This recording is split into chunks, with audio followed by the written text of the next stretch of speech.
Bonjour à tous. Pour les néophytes en AT, je fais quelques petites vidéos permettant par la suite de comprendre ce que je peux dire ou écrire sur certains forums.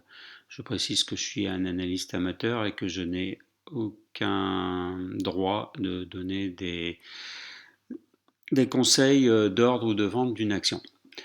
Donc pour commencer, c'est quoi un graphique d'analyse technique? Donc vous en avez un exemplaire sous les yeux.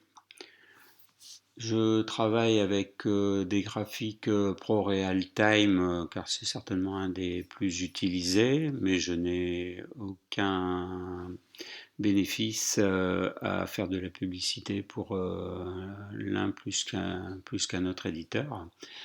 Donc un graphique se compose d'une partie principale avec des données sur le cours, on y reviendra plus tard, et des données complémentaires, on va dire des graphiques secondaires avec d'autres indicateurs qui se retrouvent extérieurs au graphique. Dans le graphique, on trouve également des indicateurs. Pareil, je vous en parlerai dans une autre vidéo. Donc, ce qu'on peut faire avec un éditeur, c'est rechercher une action.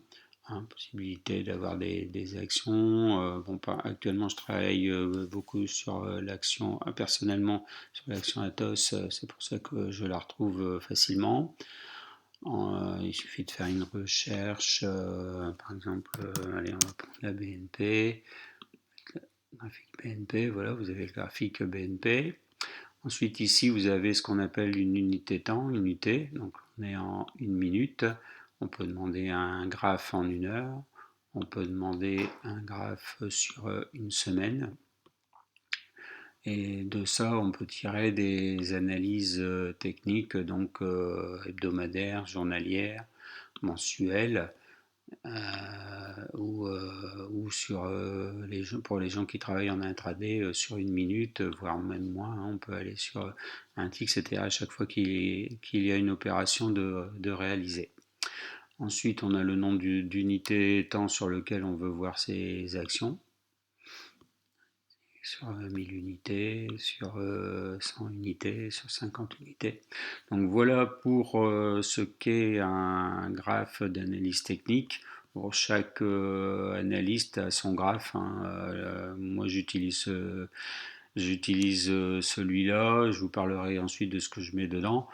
Mais si vous allez chercher des graphes d'autres analystes, on y retrouve souvent les mêmes indicateurs, mais il en existe beaucoup et on peut varier d'un analyste à un autre.